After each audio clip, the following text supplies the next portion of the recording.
రాయదుర్గ మండలం కాశీరం గ్రామంలో వారం క్రితం ఒక అబ్బాయికి జ్వరం రావడం జరుగుతుంది. మరి ఆ విద్యార్థి ముందుగా కళేంద్ర సంస్థ ప్రైవేట్ క్లినిక్కి వెళ్తే అక్కడ మరి రక్తగానాలు హెచ్చుతగ్గులున్నాయి, వెంటనే ప్రభుత్వ ఆసుపత్రికి వెళ్ళానంటే అక్కడ వెళ్ళిన తర్వాత మరి అడ్మిట్ చేస్తే అక్కడ అధికారులు కానీ నర్సులు కానీ నెగ్లెక్ట్గా సమాధానాలు చెప్పడంతో భయపడినటువంటి ఆ తండ్రి వెంటనే సంబంధించిన అక్కడ ఉన్న లోకల్ చిల్డ్రన్ కేర్ సేవ్ అవుతున్న అవన్నీ కూడా మరి ఆ అబ్బాయిని తీసుకుని వెళ్తే ఎవరు కూడా ప్రాణానికి గ్యారంటీ ఇవ్వకపోతే దిక్కు దోచినటువంటి పరిస్థితుల్లో మరి సవేర్యార్డ్కి పిలుచుకొని పోవడం జరుగుతుంది. సవేర్లో అడ్మిట్ చేసుకున్న తర్వాత అక్కడ డబ్బులు అతను వీచించుకోలేక దాదాపు ఎవరైతే పోలీసు వారు కావచ్చు, మీడియా వారు కావచ్చు, దాదాపు విద్యార్థి యువజన సంఘాలు కావచ్చు, గ్రామస్తులు కావచ్చు, పట్టణవాసులు కావచ్చు, చాలామంది కూడా దాదాపు 3-4 లక్షల వరకు అబ్బాయి ఆరోగ్యం కోసం, అబ్బాయి భవిష్యత్తు కోసం వాళ్ళు సహాయం చేయడం జరుగుతుంది. అయినా సరే అబ్బాయి ప్రాణాలు ఇవాళ దక్కని పరిస్థితి. దాదాపుగా ఫస్ట్ మరి జ్వరం వచ్చిన తర్వాత ఊపిరితిత్తులు తిప్పుతున్నాయి. మరి 8 రోజుల తర్వాత నిన్నటి రోజున న్యూమోనియా వ్యాధి అబ్బాయికి అటాక్ అయింది. మరి మేము ఈ క్రిటికల్ పరిస్థితుల్లో ఏంటి అనేది చెప్పలేమని మన అధికారులు సూచిస్తే మరి ఈరోజు తెల్లారుజామున 5-6 గంటల మధ్యలో అబ్బాయి ప్రాణాలు వదిలిన పరిస్థితి. మరి రాయదుర్గం సంబంధించిన కాశీరం గ్రామంలో మరి డ్రైనేజ్ వ్యవస్థ లేదు. ప్రతి ఒక్కరు ఇండ్ల దగ్గర సామాన్లు, పాత్రలు, బట్టలు ఉతకడం వల్ల రోడ్ల వెంబడి నీళ్లు వస్తడం వల్ల మరి డ్రైనేజీ లాక మరి ఉదయాన్నే మరి దోమలు కుట్టేటువంటి పరిస్థితి. మరి రకరకాల రోగాలు, విషజ్వరాలు అక్కడ ప్రబలుతున్న మరి న్యూమోనియా లాంటి వ్యాధులు అక్కడ మరి విద్యార్థులకి మరి చిన్న పిల్లలకి అంటుకుంటున్న ఏ వైద్య అధికారి కానీ అక్కడ స్థానిక ఏఎంఎల్ కానీ ఎవరు కూడా మరి వెళ్ళి స్థానికంగా పరిశీలించే సందర్భాలు లేదు.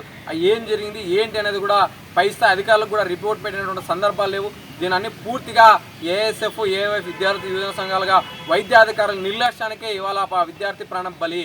గతంలో కూడా న్యూమోనియా అదే గ్రామంలో అభిలాష్ అనేటువంటి విద్యార్థి కూడా మృతి చెందడం జరుగుతుంది. ఈ కారణాలకు పూర్తిగా ప్రభుత్వమే బాధ్యత వహించాలని చెప్పేసి ఇవాళ విద్యార్థి యువ సంఘాలు డిమాండ్ చేస్తున్నాం. ఇవాళ డిఎంహెచ్ఓ గారు మరి తూతు మంత్రంగా తనిఖీలు చేసి వెళ్తారు. మరి ఇవాళ కలెక్టర్ గారు మరి ఇంత జరుగుతున్నా కూడా ఎక్కడో కూడా ఈ సమస్య పైన పేద విద్యార్థికి అండగా నిలవాలని ఎక్కడో కూడా ఇవాళ మాట్లాడిన సందర్భాలు లేదు. ఇదే మన రాయలసీమ ఆరోగ్య శాఖ మంత్రి గారు మొన్న 25 లక్షల వరకు ఇవాళ ప్రతి పేద కుటుంబానికి మరి ఉచిత విద్య అందిస్తామని చెప్పారు. ఇవన్నీ ఏమయ్యాయి, ఎక్కడికి పోయాయి? ఇవాళ వైద్యాధికారులు ఎక్కడ పోయారు? స్థానిక అధికారులు ఎక్కడ పోయారు? ఆ విద్యార్థి చౌకి ఎవరు అంటూ ఇవాళ విద్యార్థి యువజన సంఘాలుగా మేము ఒకటే అడుగుతున్నాం. వెంటనే అక్కడ స్థానికంగా ఉన్నటువంటి గ్రామంలో డ్రైనేజ్ వ్యవస్థని పూర్తిగా మళ్ళీ రూపుమాపండి. అక్కడ ఉన్నటువంటి ప్రజలకి మన న్యూమోనియా లాంటి, డెంగ్యూ లాంటి, మరో లాంటి అట్లాంటి వ్యాధులన్నిటి కూడా ఏం చేయాలా, ఎలా చేయాలా, ఎలా అరికట్టాలని చెప్పేసి వాటిపైన పూర్తిగా అవగాహన కల్పించండి. ఇవాళ మొన్నటి రోజున న్యూమోనియా దినోత్సవం జరిగింది. ఆ రోజు మాత్రమే కేవలం దాని లక్షణాలు ఎలా ఉంటాయి ఏంటి అని చెప్తున్నారే తప్ప మరి పూర్తి స్థాయిలో ప్రజలకు అవగాహన కల్పించినప్పుడు న్యూమోనియా వ్యాధి పట్ల పూర్తిగా ఇవాళ వైద్యాధికారులు విఫలం చెందారని చెప్పేసి ఇవాళ ఏఎస్ఎఫ్, ఏవైఎఫ్గా తెలియజేస్తున్నాం. వెంటనే సంబంధించిన అధికారులు ఆ ఊరికి వెళ్ళి వెంటనే మరి చర్యలు చేపట్టి రోగాలు ప్రబలకుండా మరి ఆ విద్యార్థికి ఇన్ని డబ్బులు వెచ్చించి కట్టిన కుటుంబాలకి అన్ని రకాలుగా మరి వైద్య ఆరోగ్య శాఖ అయితేనేమి, రాష్ట్ర ప్రభుత్వం అయితేనేమి, సంబంధిత అధికారులు అయితేనేమి ప్రతి ఒక్కరు కూడా ఆదుకోవాలని చెప్పేసి విద్యార్థి యువ సంఘాలుగా వైద్య అధికార శాఖకి హెచ్చరిక చేస్తున్నాం. రాయదుర్గం మండలం కాశీపురం గ్రామానికి చెందిన 2వ తరగతి విద్యార్థి మన రోజున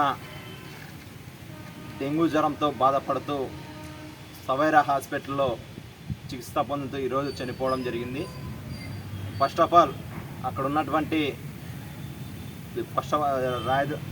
ఉన్నటువంటి విద్యార్థి జ్వరం వచ్చిందని చెప్పేసి కళ్యాణదుర్గం హాస్పిటల్కి పిలుచుకెళ్తే అక్కడ డెంగ్యూ జ్వరం వచ్చిందని చెప్పేసి చెప్పినారు. అయిన తర్వాత ఇక్కడ కాదు పెద్ద ఆసుపత్రికి పోవడం చెప్తే అనంతపురం ప్రభుత్వ ఆసుపత్రికి కూడా తీసుకెళ్ళడం జరిగింది. అక్కడ కూడా సరిగ్గా పట్టించుకోకపోవడంతో అక్కడ నుంచి మరే సవరే హాస్పిటల్కి కూడా తీసుకోపోవడం జరిగింది. అక్కడ కూడా వెళ్ళిన తర్వాత ఊపిరితిత్తుల సమస్య అని చెప్పేసి మరియు న్యూమోనియా అని చెప్పేసి అన్నీ దాదాపుగా వారం రోజుల నుంచి కూడా ఆ పిల్లోడు ఇబ్బంది పడుతూ ఈరోజు తెల్లవారుజామున చనిపోవడం జరిగింది. చాలా బాధాకరమైన విషయం. మేము ఈరోజు కూడా కాశీపూర్ గ్రామానికి కూడా వెళ్ళడం జరిగింది. వెళ్ళిన తర్వాత అక్కడ చూస్తామంటే చాలా కూడా ఒక డ్రైనేజీలు కూడా లేనటువంటి పరిస్థితి ఆ ఊర్లో నెలకొంది. ఉన్నటువంటి వైద్య అధికారులు అయితేనేమి, ఉన్నటువంటి దానికి సంబంధించి ఆ గ్రామానికి చెందినటువంటి అధికారులు అయితేనేమి ఎవరు కూడా పట్టించుకోలేనటువంటి పరిస్థితి అక్కడ నెలకొంది. దాదాపుగా వారంకి ఒకసారి కావచ్చు, నెలకు 2-3 రోజులు కావచ్చు, వైద్యాధికారులు ప్రతి గ్రామానికి వెళ్ళి అక్కడ వాళ్ళకి అవేర్నెస్ ప్రోగ్రామ్ చేయాలని చెప్పేసి కూడా రాష్ట్ర ప్రభుత్వాలు అయితేనే చెప్తా ఉన్నా కూడా ఏ ఒక్కరు కూడా వైద్యాధికారులు కూడా ఈరోజు వెళ్ళి చెప్పే అవేర్నెస్ చేయించడం అనేది కూడా చేయండి. కనీసం శానిటైజ్ చేయించడానికి కూడా ఈరోజు లేనటువంటి పరిస్థితి. అక్కడ ఒక ఉన్నటువంటి వాటర్ కావచ్చు, కాలువ కావచ్చు, ఈరోజు చూస్తే చాలా ఇదిగా ఉంది. దోమలు కావచ్చు, దోమలు కూడా చాలా ఎక్కువగానే రాత్రికి దోమలు కరిస్తే అదో రకంగానే పగల పొద్దునే ఈరోజు దోమలు కరిసే విధంగా అక్కడ నెలకొంది. వెంటనే కూడా ఈరోజు మేము ఆల్ ఇండియా స్టూడెంట్ ఫెడరేషన్ ఏఐసెఫ్గా ఏం తెలియజేస్తామనంటే, ఉన్నటువంటి అక్కడ వైద్య అధికారులు స్పందించి వెంటనే కూడా గ్రామానికి వెంటనే కూడా శానిటైజ్ చేయించడం కావచ్చు, అక్కడ ఉన్నటువంటి ప్రజలకి ఇబ్బంది లేకుండా అక్కడ శానిటైజ్ చేయించాలి. అదేవిధంగా అవేర్నెస్ కార్యక్రమాలు కూడా చేపట్టాలని చెప్పేసి కూడా తెలియజేస్తాం. ఈరోజు మాకు ఆ గ్రామానికి వెళ్తే తెలియజేయడం ఏమంటే, చాలా వరకు ఆ అబ్బాయికే కాదు చాలా వరకు కూడా వాళ్ళకి ఆ ఊర్లో ఉన్నటువంటి వాళ్ళకి డెంగ్యూ వచ్చి ఈరోజు బాధపడుతున్నటువంటి పరిస్థితి ఇక్కడ నెలకొందని చెప్పి చెప్తా ఉన్నారు. ఆ చనిపోయిన వాళ్ళ అక్కకి, ఆ పాప అదే ఇంట్లోనే వాళ్ళ అక్కకు కూడా డెంగ్యూ జ్వరంతో బాధపడి ఆ 3 రోజుల ముందుగానే మన బళ్ళారిలో చికిత్స పొందుతూ ఆ అమ్మాయికి కూడా కొద్దిగా తగ్గింది. ఈ భవిష్యత్తు రాబోయే రోజుల్లో కూడా ఆ ఊరు ఇంకా కూడా చాలా మంది కూడా రోగులు ఉన్నారు.